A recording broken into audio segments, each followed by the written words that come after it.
Nasepelaka makasi ya koyeba ke bozalaka ebele na bandaku na bino pona kolanda Mag FM ongai na mesana kosalela bino musala kitoko mbote na bino Congo Kinshasa, Congo Brazzaville, partout dans le monde. Tofungola Mag FM pona koyebisa bino que les amis de Hermès Muyemba baebaki na kosangisa ba maman ya commune ya Ngaliema kuna na quartier Delvaux na école laïque na cadre ya clôture ya mois de la famille kaki ndenge nini Chris Mukuna pona commentaire.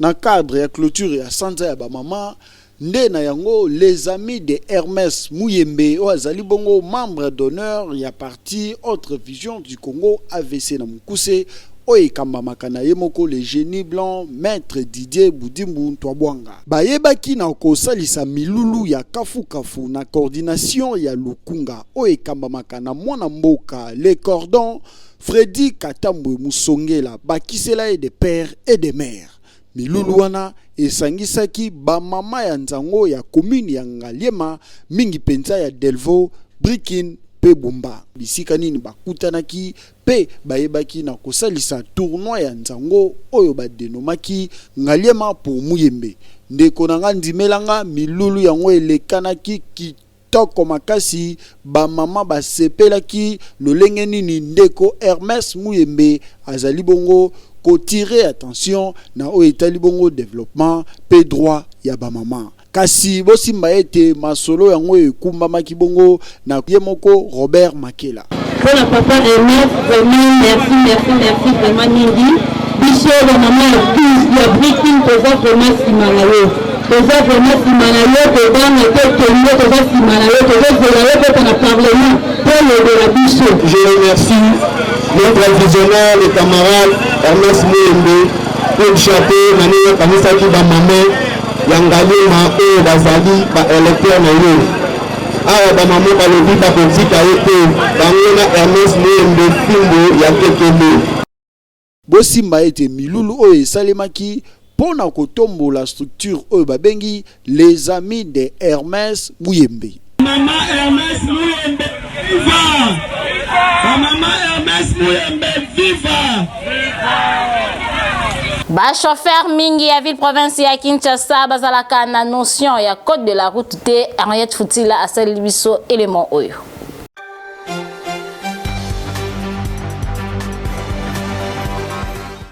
Kozanga notion ya code de la route epa ya ba chauffeur mingi na ville province ya Kinshasa yango tokoma komona soki kaka embouteillage ba chauffeur bakomaka na système ya bikende bizonga c'est-à-dire zigzag ake koto soki amoni kuna ebandi kokende azongi lisusu kuna surtout ke ba moto ekoma ebele tangu mutu ya moto azo précipité aleka yepe azokota okomona ecréer accident soit à tout type mutuka mususu nyonso wana suite ya incompréhension na bango ezala nzela eza muke bako créer 4 à 5 bandes misusu bakomaka koleka ti place o ezali réservé pona ba piéton okomona embouteillage ekotiti na ba piéton epesi pito pale esika ya kotia lokolo ezali te pona yango tokosenga kaka na ba chauffeur bazalaka na esprit ya kopatiente po kokende liboso ezali kokoma te soki osali accident bakokanga yo wana okomona mutu azalaki sima aleki conscience esala circulation esalemaka na ordre pona ko éviter ba embouteillage na ba accident boye bakape ko respecter bande po tomonaka misusu aboyi na ekozela akoti sens unique mutuka mususu ekoya akomi koluka nzela incompréhension ekoti babandi kofinga na mafinga ya soni boyeza kitoko te. Na quartier Passa 1, plus précisément na commune ya Nsele, population bazali kolela et pas ya ba autorité ba kosalela bango wenze bazali na difficulté pokuna wenze ezalite.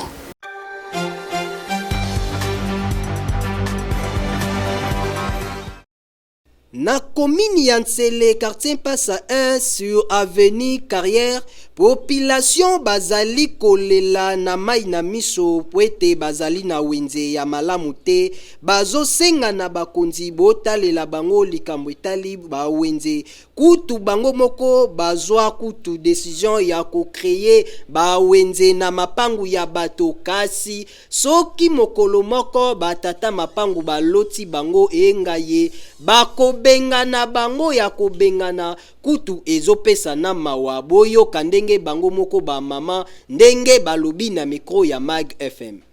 Awa toza na wenze te toza kaka tovandi na balabala tosenga na gouvernement alukile biso wenze tovanda na kati ya wenze toteka toyoki bayo kobuka soki babuki toko suka ndenge toza na wenze te toza na pasi gouvernement abongisela biso alukela biso esika po ke tokoka koteka kape malamu tokomi kotambola na biloko likolo ya mutu oluka esika koteka eza te wenze eza te otia boyo kitisa awa te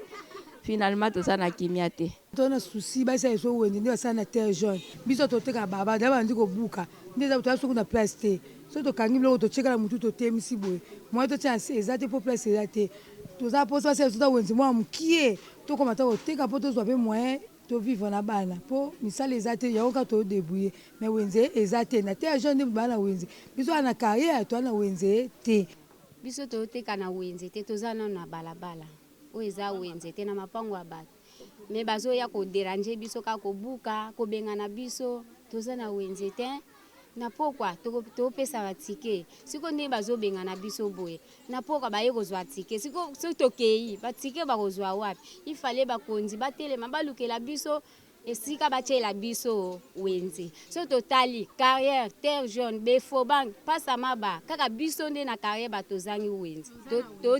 toteka na balabala bat na mapango abat siko na minute bakolo mapango batelemi balobi photo panzana mutu na mutu akeni na minute toza na bana classe toliaka makamu nyonso tu siko tokosuka wapi leta atalela biso ata bino bakonjo batie siko ya sika eske moko akotelema te pona biso alukela biso esika po batiela biso wenze kaka ndenge baloba débrier po ete o vivre ba mama babeti kelelo bakonzi esengeli bosunga bokota likambo ya ba mama ya population ya Ntsele pona likambo oyo etali ba wenze na bango bongo ete ezali le seul moyen oyo esunga kaka ba mama bateka pona koya kobokola bana boyoki pe bosalela. Bawenze mingi ya ville province ya Kinshasa ezalaka lisusu na eta ya kitoko te Mag FM esali bino réflexion oyo.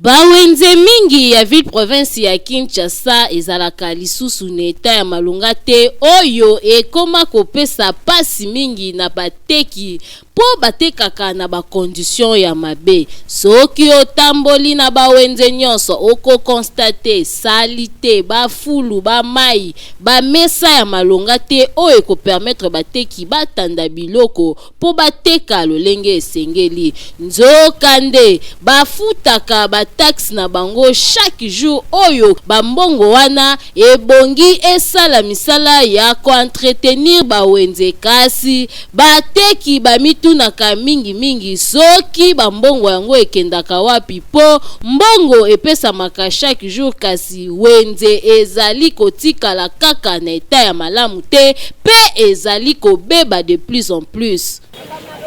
na koteka boy totala papa bongisi biso nzela fala bongisela biso wenze apa ba chef a wenze nde basokipa na biso bo autorité pe tomona te na pe tomona na biso wenze otande ndengeza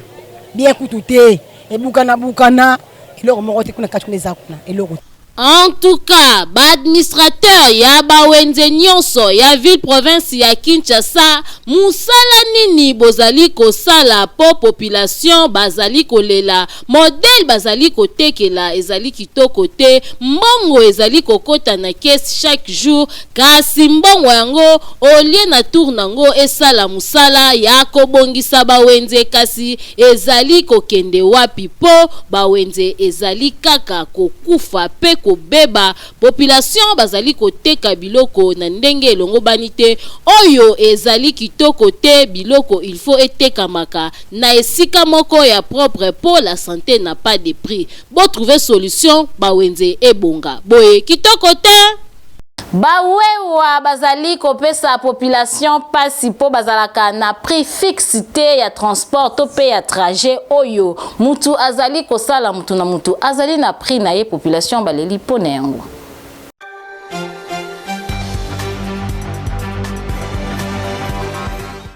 Comportement ya ba motocycliste to ba wewa ekomi kopesa pasi makasi epa ya population na ndenge ya mukete soki kaka obimi na nzela otelemisi moto ezala ozokende musika te okoyoka kaka 1000 francs 1500 2000 francs to mata donc po ozwa moto na 500 francs ekoma mama na problème surtout soki kaka likolo ebandi koyinda to tokomi na pokwa choix ezate oboyi otiki peye basoki deja moko apesi prix bango nyonso ndenge moko lokola ba mama ya bwaka nzoto okotuna okolemba ti okomata po soki osali fier okotelema na yo monima ya Lumumba na re yango tozali kosenga kaka na bawewa bolembisa muke surtout ke pasi eza makasi na mboka système oyo ezali konyokola bakino makasi mutu soki aza na mbongo te okomona bandi kotambola makolo na ba risque nyonso mingi na butu po soki akutani pe na batu mabe lokola insécurité ezali makasi na Kinshasa bakobotola ye nyonso aza nango to pe akoki ko perdre vie na ye ekopesa pasi na libota tozalaka pe na susi ya baninga ennemi ya Congolais ezala mopaya kasi Congolais ye mokote boyoki soki otamboli na ville province ya Kinshasa ko constate que baka niveau mingi ezali bouché oyo ezali kopesa pasi surtout soki mvula ebeti mai ezali kotonda na ville province ya Kinshasa bolanda elebo oyo.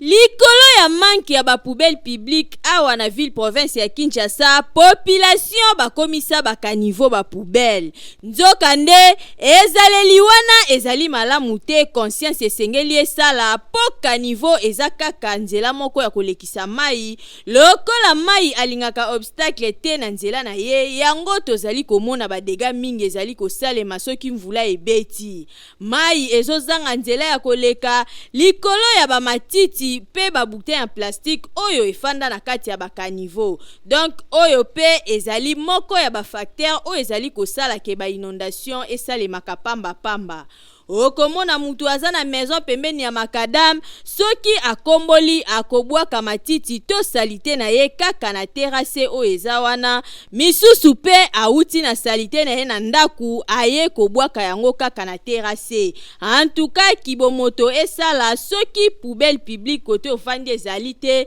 parcelle ezali na espace okoki kozwa pe ba déchet ya ba légumes to fufu o etikalaki otimoli mwa libulu sima ya ndako to pe na coin ya lopango okundi yango po epolaka nango ba sachet pe okoki kotia yango moto eziki olie ya kobwaka na terrasse po tangu ba dégâts ezali kosalema biso nde tozali ba victime kasi bakondi te esengeli biso population tozwa part na biso ya responsabilité pe bakondi bazwa part na bango po mboka oyo etambola malamu boete. Centre hospitalier Dominique Lecoeur ezali se centre moko oyo ezali ko traité kitoko grâce ya ba pareil ya qualité oyo bazali na yango bokende ko se faire soigner kuna maladie na bino ekopaka tamba.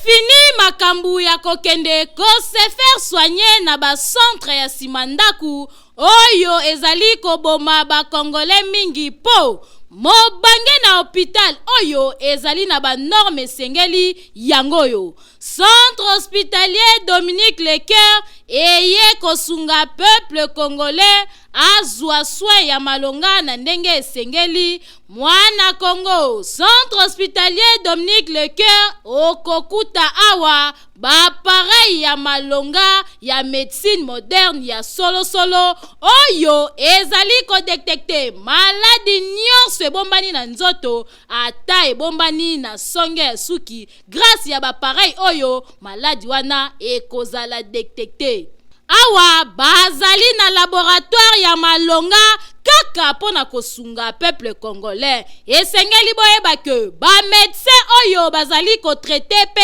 awa bazali ba médecin oyo batanga médecine na libanda ya mboka kasi baye ko pratique yango awa na République démocratique du Congo pona kosunga bandeko na bango bazwa soin ya malonga na ndenge esengeli. Na oyo etali prise en charge bomi tungisa mate kokende libanda ya mboka na centre hospitalier Dominique Lecoeur prise en charge ezali assurée. Esengeli koyeba lisusu que centre hospitalier Dominique Lecoeur ezali na ba service locaux la chirurgie, maternité, radiologie, kinésithérapie, échographie, endoscopie. Nyonso wana kaka po basunga peuple congolais ba patient na bango bazala bien traité. Na oyo etali cas d'urgence soki obeli na ndaku ozali na possibilité ya kokoma hospitalité benga kaka ba numero oyo po awa ba ambulance ezali bakoya kozwa yo tina ndaku pe babandi ko traité yo na kati ya mutuka tibo kokoma na hôpital. Makambo boye okomona ngo bipai nini soki na centre hospitalier Dominique Lecoeur te. Otuningai centre hospitalier Dominique Lecoeur ezwami wapi? Boki Mambangu na quartier Joli Park avenue Ring numéro 4 plus précisément na commune ya Ngaliema. Bokende na bino bikenda kenda te na ba hôpital ya Simanda kupo la santé n'a pas de prix. Boyoki makambu ya kokende libanda ya mboka pona ko enregistrer album esili grâce ya studio Liloba ozali na besoin o enregistrer single to pe maxi single kende kuna okozala disute.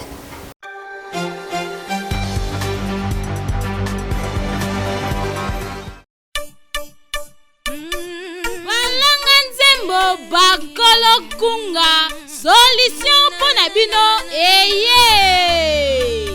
Mutu ozali na besoin ya kobimisa album single maxi single kimambangu na studio Liloba na 14e rue po kuna okokuta biloko ya mopaki c'est-à-dire ba pareil ya kanda. Studio Liloba ezali na qualité ya kosakana te ebongo bakita ebongo ba micro okokutango esika mosusu te kaka na studio Liloba.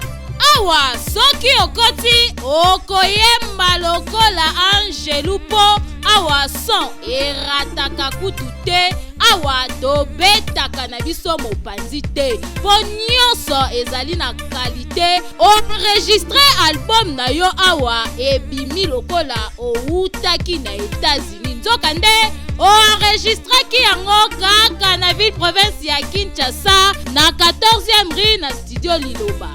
Awa ozali na tante ya kokende kosala mastering libanda po nyonso ezobeta mata na studio Liloba.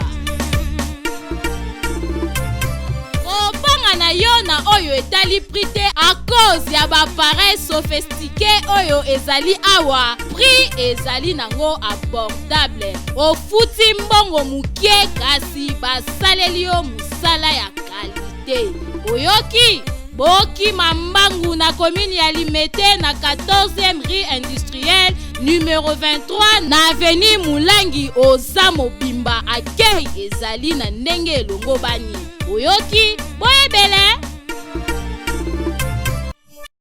Centre Café ke eye wana pona kosunga mutu nyonso anyokwa mitangu mulai na maladie grâce ya pareil na bango prophète oyo ezali ko détecter maladie bombana bokende bokozala disute.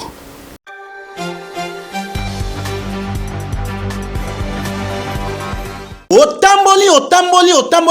solution yangoyo. Centre hospitalier Kafeke et Tritaka, ba maladie ebele, presque ba maladie nyonso oyo eza na kati ya mokili. Tozana problème ya basi oyo babotaka te. Tozana machine moko oyo ezopesa biso ba diagnostic ya solo malade oyo ya mikuwa. Rhumatisme, hernie discale, tozana ba spécialiste oyo bazo traiter yango makasi. Problème ya AVC oyo ba mususu bazo kende ba poto. On a domaine ya poison, tika na yo, pardon bondi melangai, centre hospitalier Kafek, domaine ya poison, en tout cas ateza retardé to rapide. Awa, soko ye, ato tika ki na 2 minutes ya liwa, yeba ke soko zwikis. Ozui solution.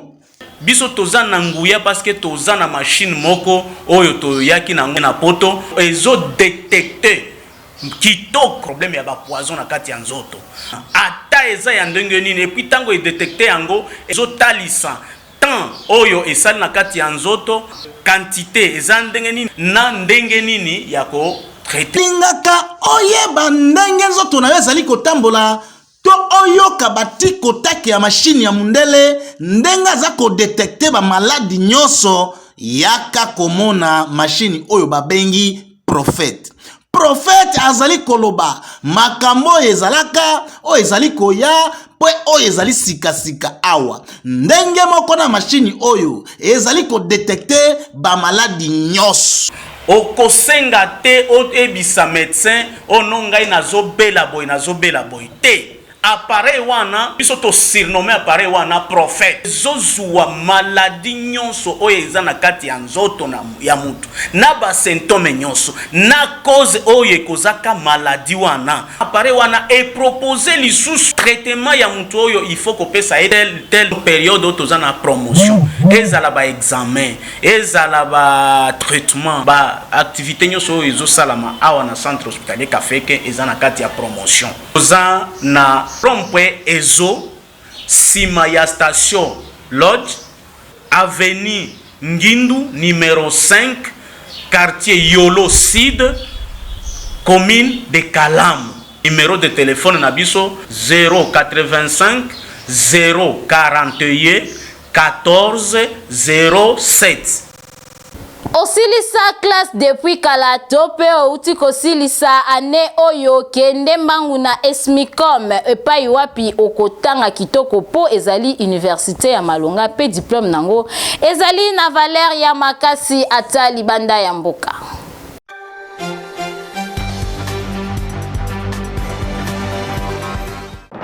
Bakinoa bomitungisamaki mingi na oyo etali ba université ya Malonga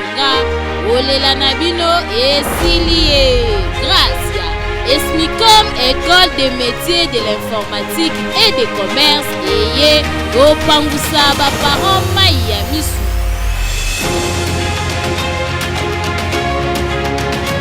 Awa okomitungisama te po mwana akotanga lolenge elokobani grâce ya ba professeur ya Malonga oyo bazali awa bazali kotangisa kitoko kote ba point sexuellement transmissible ezalaka nango awa te esengi mutu ya mwana esala po amérite diplôme oyo koluta awa. Na oyo etali ba faculté Esmicom ebongisi ba faculté lokola programmation, comptabilité, télécommunication pe ba option misusu. Basal ezali bien équipé pe bien aéré kote munge bosana po ozotanga pe servo ezali kopema kimia. Welisa yo mutu osilisa classe bandakala kasi oyebaka esika nini ya kokende te awako abakisi pe lisusu système ya LMD oyo ezalaka libanda ya mboka kasi okokuta yango na Esmicom. Otuni ngai ezwami wapi Kimambangu na première rue du Landos non loin ya HJ okokuta Esmicom wana bakoyamba yo kitoko soit obengi na ba numéro oyo 089 52 42 819. Tokomi na suka ya Mag FM soki bosepelaki na édition ya mokolo ya lelo bopesa merci mingi na équipe technique pe rédactionnelle na sima caméra tozalaki na Rabi Fuka ye mutu abendi biso bilili kitoko makasi montage tozalaki na ye moko Peta Francis kuna na régie tozalaki na Dan Da Cruz kasi tika to présenter ba mes condoléances et paya concert na biso Henriette Futila oyo akufeli grand frère tika ete molimo ya yaya epema na kimia kasi ba courage kaka na famille nzambe apesa bino makasi kasi to souhaiter pe ba bonne guérison et pa ya Rachel Kwali oyo azali servante de Dieu na église Peniel Maranatha. Rachel Kwali tolinga kayo makasi toloba lisusu nini jamais tosilisa Mag FM sans koloba maloba ya mutuya oyo papa na biso ayebisaka biso nul n'a le droit d'être heureux seul sur la terre. Wana elingi kolakisa ke mutu moko te azali na droit ya kozala na esengo ye moko na se ya mokili oyo. Wana maloba ya Maître Billy Maluwa Cléophas ngana bino tokutani mikolo ezali koya te.